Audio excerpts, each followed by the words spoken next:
Hear what he has to say about it now. Acquitted. The wife of a slain Australian podiatrist accused of his murder in Old Fort Bay walks free after 2 trials. This time, the jury ruled in her favor.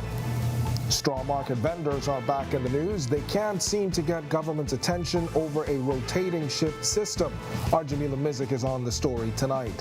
And then in our news at 7:30, the Economic Affairs Minister wants petroleum dealers to come back to the negotiating table over fears some disruption in fuel supplies may be coming. Our news live at 7 starts now.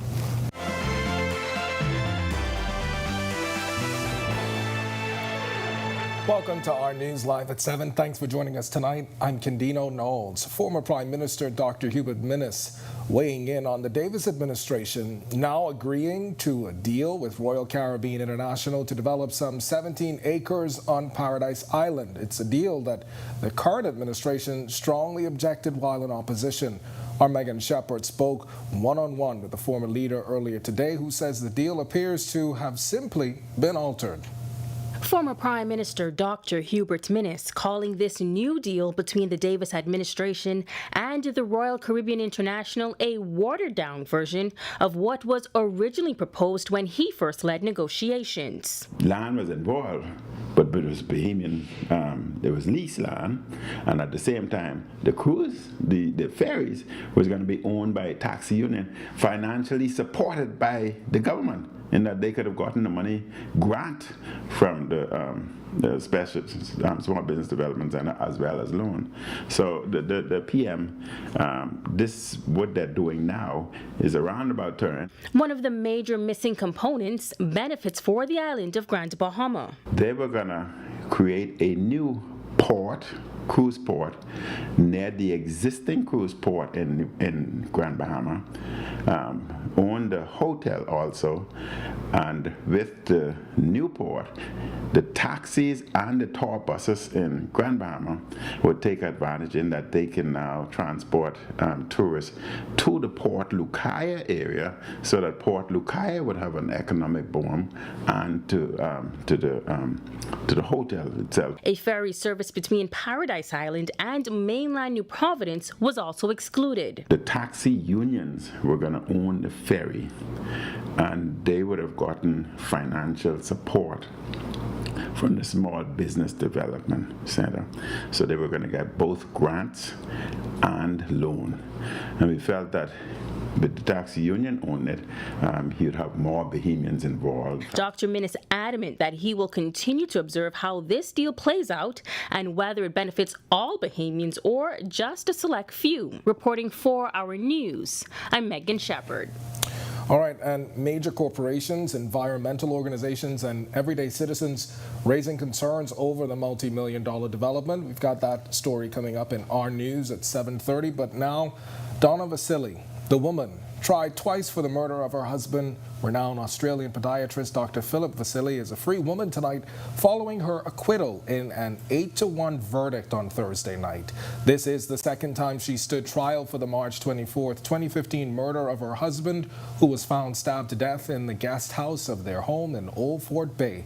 Unlike the first trial, the press was barred from reporting the proceedings. The jury that was impaneled last October delivered their verdict around 8:30 last night. In October 2015, a jury unanimously convicted Vasili of killing her husband of 34 years. She was first sentenced to 20 years in prison, but the Court of Appeal overturned the conviction in 2017 and ordered a retrial after finding the trial judge made errors in his directions to the jury. The retrial happened after Vasili's legal team failed to block a second trial. And Anthony Higgs was arraigned in Abaco Magistrate Court recently on a string of charges including cruelty to children, assault with a deadly instrument, assault with a dangerous instrument, and causing harm, or causing damage, that is. The 37-year-old resident of Dundas Town pleaded guilty to all charges and was convicted as follows. For the cruelty to children charge, he was sentenced to 12 months at the Department of Corrections. His assault with dangerous instrument charge carried a sentence of 8 months and 3 months for causing damage. Higgs was also ordered to compensate the Royal Bahamas Police Force $1,275 in default of serving an additional month in prison.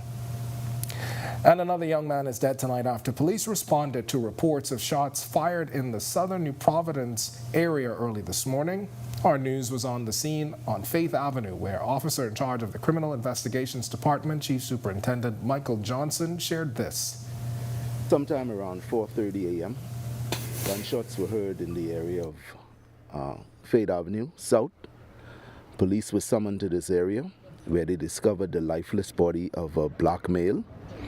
He was on the eastern side of the street, suffering from what appeared to be gunshot wounds to the head and upper extremities. EMS personnel were called. They checked the body and found no signs of life. This is the third murder in New Providence this week. On Monday night, 2 men were shot and killed in Fox Hill, but there's no information about whether the 2 incidents could be related. As for this morning's murder, Johnson tells us there was no identification for the victim. As for now, we do not have an identification on this male. There was no ID on him. He was fingerprinted in an effort to get his identity. But we're appealing to members of this community and anybody who was in this area at the time to contact us at 502-999-123 or our crime tipsters line. The male appears to be in his early 20s. And that's all we have so far. And over on Grand Bahama, police say they are investigating the discovery of a stash of marijuana shortly after noon on Wednesday. Police say Marine Support Unit officers were searching an abandoned building in the area of Hearn Lane when they found a plastic bag containing 35 foil packages of the drug. No arrests were made. Investigations are continuing. All right, we've got much more to get to in a moment, but for now, it's time for your first look at temperatures, and meteorologist Greg Thompson is in the Weather Center with the latest. Greg? Yeah, thanks, Kindun, and a happy Friday evening, everybody. A pleasant way to end our week. Temperatures very comfortable, 73 degrees outside our studios under mostly clear skies. Your winds out of the south-southeast at 7 miles per hour, and your feels like temperature at 73 degrees. Temperatures around the islands tonight, right now it's 71 in Freeport, 74 over in Marsh Harbor, Abaco, and in Great Harbor Key. We pick up 75 in Alistown, another 74 in Nicholstown, Andros, over in Governor's Harbor, 72. Here in the capital, once again, 73 degrees. Central Bahamas, 74 in Kemps Bay. Pick up 72 in Arthurstown, Cat Island, Coburn Townsend, Salvador, 71, 75 in Georgetown, Deadman's Key, 74, and into the southeast Bahamas. 77 in Duncantown, Ragged Island. We pick up a pair of 74s again in Colonel Hill, Crooked Island, and Delectable Bay. 75 in Abrams Bay. Matthewtown, Inago, 76, and Turks and Caicos Islands, you guys are 78 at this hour. Around the islands today, quiet weather, beautiful sunshine, nice warm temperatures, not too hot, but that will continue through tomorrow. Just ahead of a front we expect to get in here. Some showers and thunderstorms associated with that system now showing up across the Florida area and in the Gulf Coast. That front is expected to get here by late tomorrow and into Sunday, so we're looking for some isolated showers, but the winds will be picking up ahead of that front across the northwest Bahamas. That's your first look at weather. Stick with us to look at your extended forecast. Is still to come. Thanks, Greg. And still to come on our news, Abaco police releasing details of an incident at a high school there this week. Straw vendors want government to leave well enough alone. They say they want a rotation system at the market to stay in place. And some seawall damaged in East Grand Bahama during Dorian, now on the Ministry of Works' soon-to-do list. That's coming up when our news returns.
Police releasing an official statement on that altercation resulting in a juvenile male student being injured at Patrick J. Bethel High School yesterday.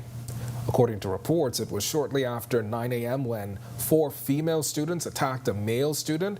Without giving any specifics, the statement says the student received injuries on his body and was transported to Marsh Harbor Clinic, where he was treated and later discharged. Investigations continue when our news team reached out to Acting Director of Education Dominique Russell yesterday. She said the incident did not affect classes for the remainder of the day. Bay Street straw vendors up in arms tonight after they say their cries over a rotation schedule have fallen on deaf ears. Jamila Mizik shares their story. We asking the Prime Minister of this great country to step in and hear the concerns of the people who voted for a new day. President of the Straw Business Persons Association, Rebecca Small, says vendors have been waiting on a meeting with government to hear their concerns, one of them being to continue a rotation system put in place during the pandemic.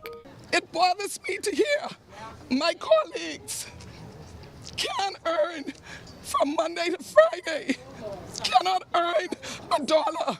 If they open up the market and do not hear the cries of the vendors, they're gonna be, vendors in here are gonna go back to zero or financial bondage.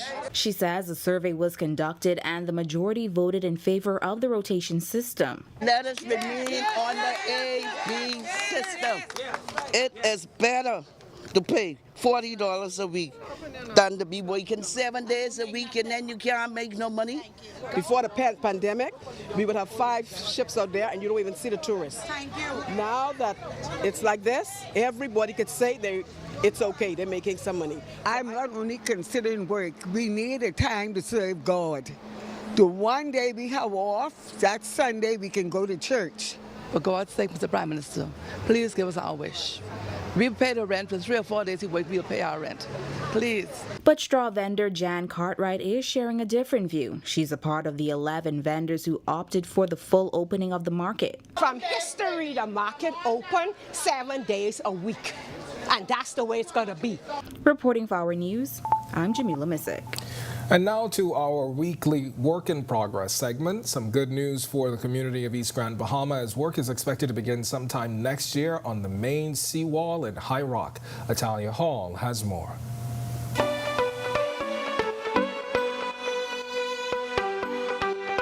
If you pass the seawall in the High Rock community today, you'll see the destruction left by Hurricane Dorian 3 years ago. Deputy Director in the Ministry of Works, Robert Mozaz, says the geotechnical study is now being done. The engineers are currently now designing a seawall to run along the seafront. Approximate length, I'll have to check, but it's a substantial project, similar to what Smith Point Seawall is what we did a few years ago. And as for when the work will begin, he says they are in the process of applying for budget funding. If approved, we can start that late December, January's time. It's much needed. We also would create a community area like we did at Smith Point with hopefully restaurants coming back. And the Deputy Director says the ministry is aware that more seawalls are needed across the country, but there are a lot of costs associated with construction. He says the Inter-American Development Bank is setting up a coastal protection unit in the ministry that will assist with funding. The unit will be tasked with looking at all areas in the Bahamas to provide protection to the coast. They're doing pilot projects at the moment. They're actually doing something in East Grand Bahama as part of that project. Reporting for Work in Progress for Our News, I'm Atalia Hall. When Our News comes back from the break, we turn our spotlight to stories making headlines across the world as a shooter killed 7 people in cold blood at a Jehovah's Witness meeting hall in Hamburg, Germany. Plus, Grand Bahama's Red Cross has a new refurbished home after Hurricanes Matthew and Dorian left it in a dilapidated state. We have the details when Our News returns.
This is our news. Welcome back. We turn our attention now to stories making headlines across the world.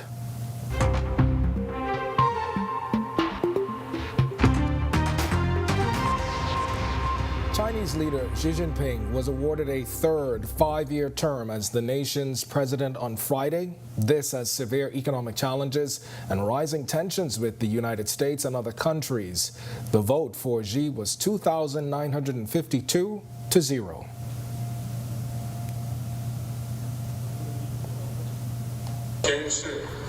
I swear to be loyal to the Constitution of the People's Republic of China, to uphold its authority, to perform statutory duties, to be loyal to the motherland and its people, to work with diligence and honesty, to accept monitoring from the people, and to work hard to build a prosperous, democratic, civilized, harmonious, and beautiful modern socialist country.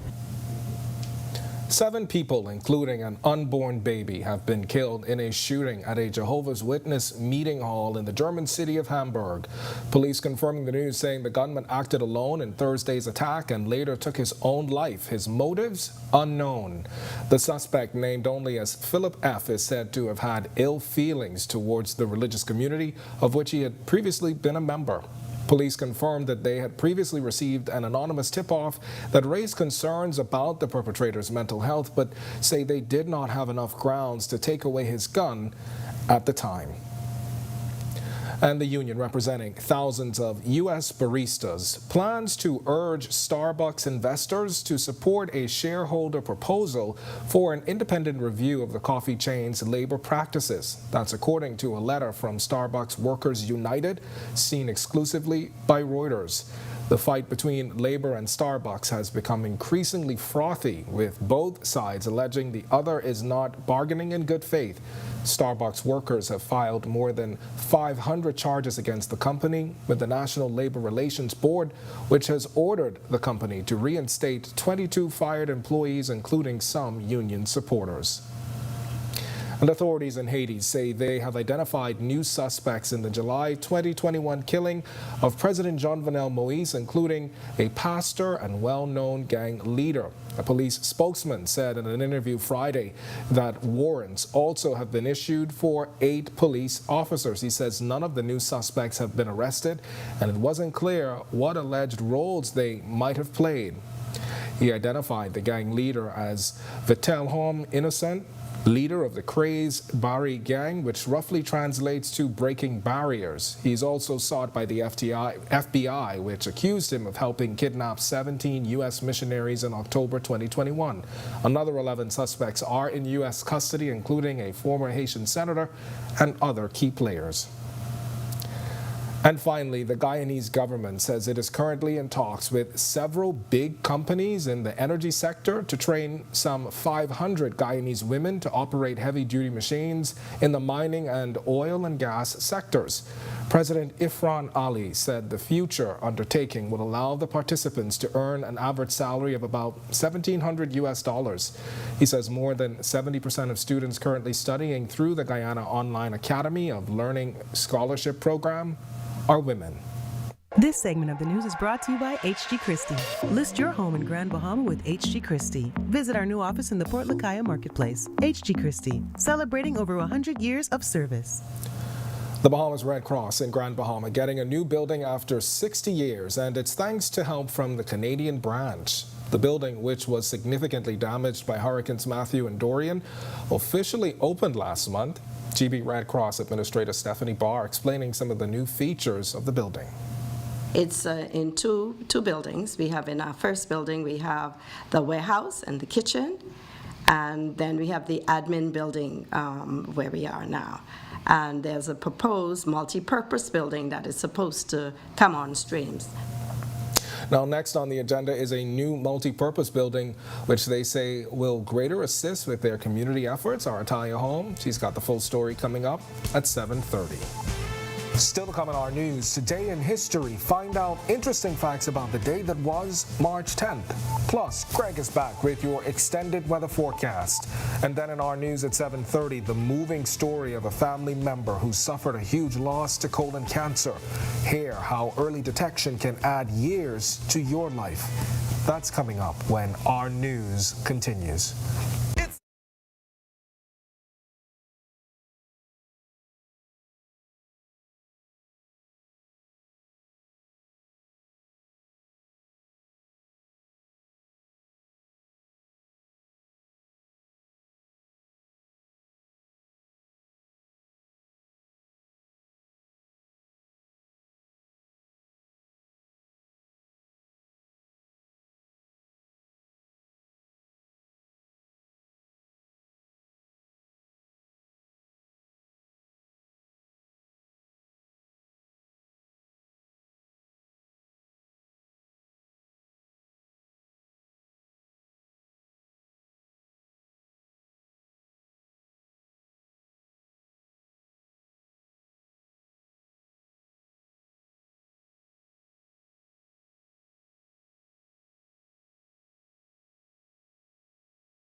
Welcome back to Our News. It's time now to turn our spotlight on events that shaped the day that was March 10th, including an unusual weather pattern and a two-school lockdown on New Providence. Take a look.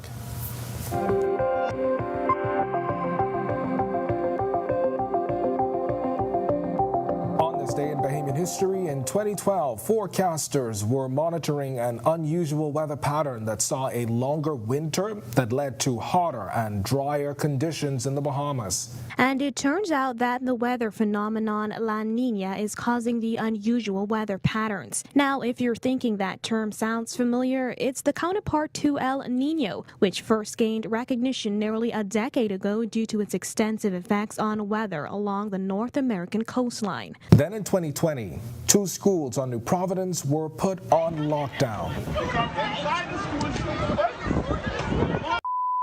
It was this video that made the rounds on social media that sparked fear and outrage among parents.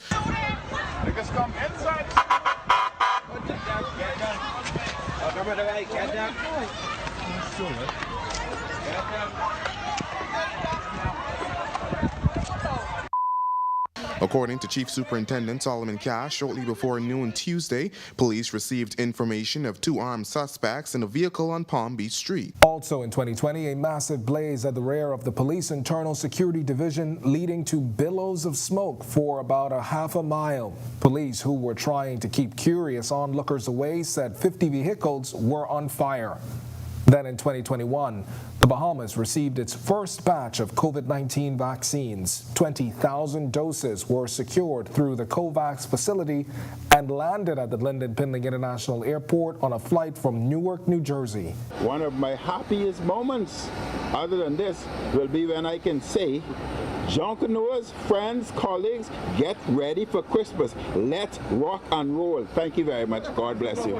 And finally, in 2022, to mark its 50th birthday, Carnival announced $300 million projects for Grand Bahama and San Salvador, while the $2 million Elnet Maritime Center was opened by Prime Minister Philip Davis in Freeport. It was touted as a significant step in the rebound of the island's economy.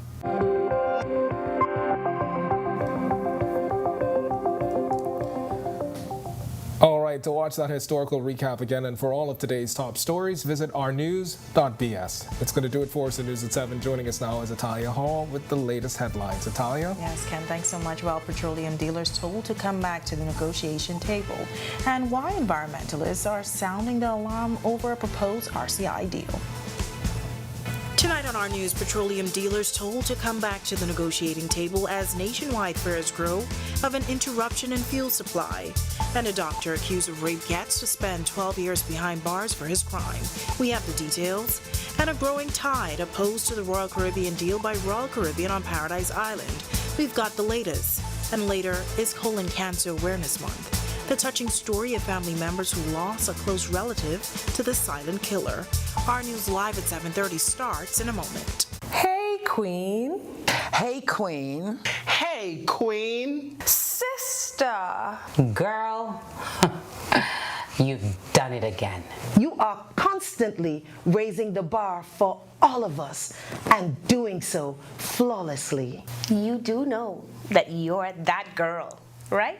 I hope that when you wake up in the morning and look in the mirror, you see how divine you are. Know that so many people want what you got. You have dreams to fulfill and promises to yourself that you must keep.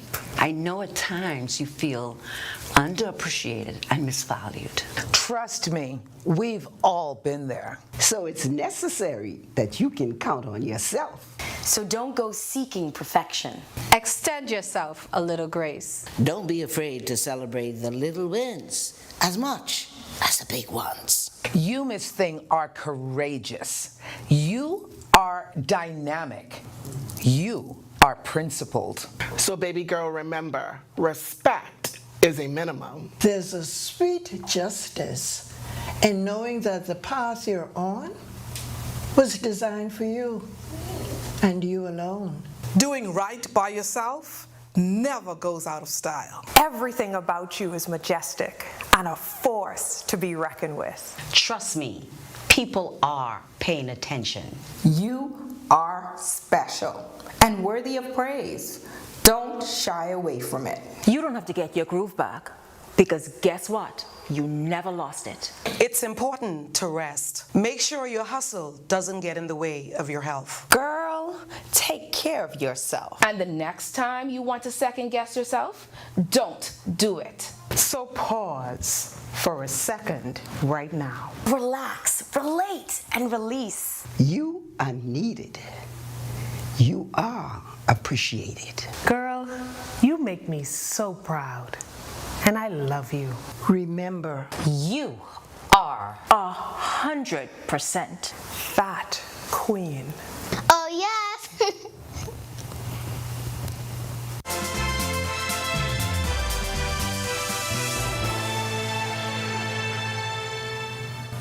Welcome to our news and thank you for joining us. I'm Italia Hall. Economic Affairs Minister Michael Halkida is laying out government's position after Petroleum Retailers Association foreshadowed that action could come soon.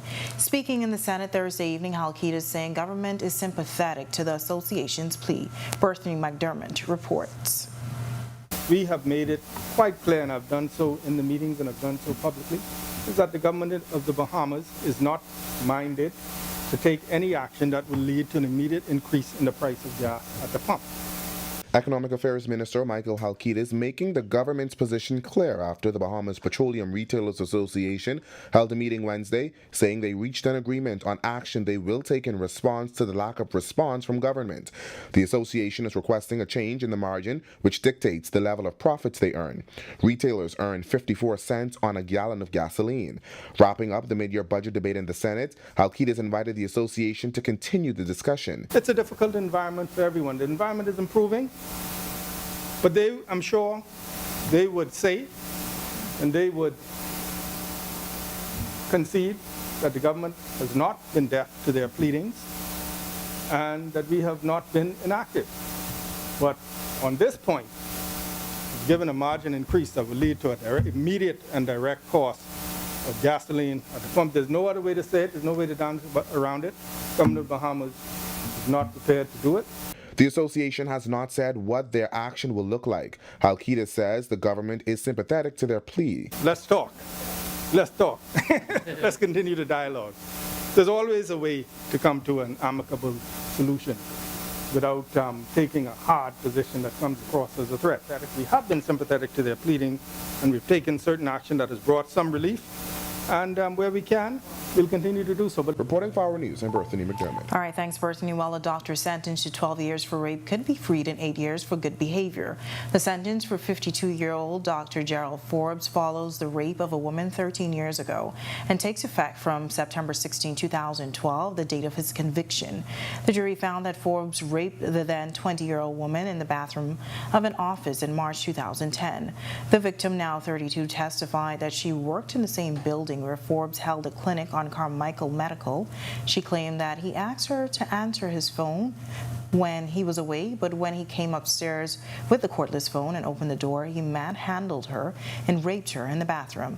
For his part, Forbes never denied that sex took place, claiming it was consensual. According to Forbes, the woman enjoyed the sexual liaison more than he did. In sentencing, Senior Justice Bernard Turner said, "Your professional career has been thrown away. You are the author of your own fate." Well, a 22-year-old woman is in police custody tonight after being found with a quantity of suspected marijuana and several marijuana-infused products. Reports are that shortly after 10 p.m. on Wednesday, officers from the Southeastern Division stopped and searched a Suzuki Swift driven by the woman in Garden Hills. The drugs weighed 5.5 ounces and have an estimated street value of $380. Now, the marijuana-infused products have an estimated street value of $115. Investigations are continuing. While Grand Bahama police arresting a 49-year-old man and a 48-year-old woman of Fortune Hills after they were found with a quantity of suspected marijuana. According to reports, shortly after 7 a.m. Thursday, Drug Enforcement Unit officers and officers from the Bahamas Customs K-9 Unit conducted a search of a mail boat at the Freeport Harbor, where the K-9 unit alerted officers to a brown box. Well, officers conducted surveillance and observed a man and a woman collecting the box and leaving the property. Their vehicle was stopped and searched, where the marijuana was found. The suspected drugs weighed 20 pounds and have an estimated street value of $20,000. Investigations are continuing. Major corporations, environmental organizations, and everyday citizens raising concerns regarding the multi-million-dollar beach club to be developed on Paradise Island by Royal Caribbean International. While the project is subject to submission and approval of a standard environmental impact assessment, many are already predicting that the long-term impacts will not bode well. Executive Chairman of Save the Bay says that if this project is to move forward, he hopes environmentalists monitor the future impacts yearly. Undeniably, it is going to have a catastrophic effect. That is the nature of this whole thing, because it's a moving entity. All of the ocean, with the tides and the flow and the Gulf Stream, etc., everything moves. And so whenever this drifts out there over those corals, they are going to die. And so I plead, if this is going to go ahead, I plead with my Prime Minister, for God's sake, and for the sake of Bahamians and the heritage that we owe to them, we are borrowing this country from future generations. We cannot sell it lock, stock, and barrel. Now, another concern was the acquisition of Crown land, which the Davis administration says will not be included. However, Darville still raised this concern as it relates to the sale of Bahamian land by successive governments. We have only 6,200 square miles of land, hard land, in the whole Bahamas. We have over 100,000 square miles of ocean. But by the end of the century, it is predicted that we're going to lose probably 10 to 15% of our hard land due to climate change, sea level rise, etc. And so what are we going to do? When are we going to stop giving away to foreign entities? We had once what they call an Immovable Property Act. They disbanded with that. So now foreigners could come in and own everything. Beautiful conditions outside the Our News studios this evening. Meteorologist Greg Thompson is in the Weather Center with a first look at weather. Greg? Yeah, thanks, Natalia, and welcome everybody for a quick check on weather conditions outside our studios right now. 73 degrees and mostly clear skies. Your winds are out of the south-southeast at 7 miles per hour, and your feels-like temperature at 73. High pressure ridge across our area generated some beautiful skies today, warm temperatures, but that ridge is slowly sliding out towards the south and east.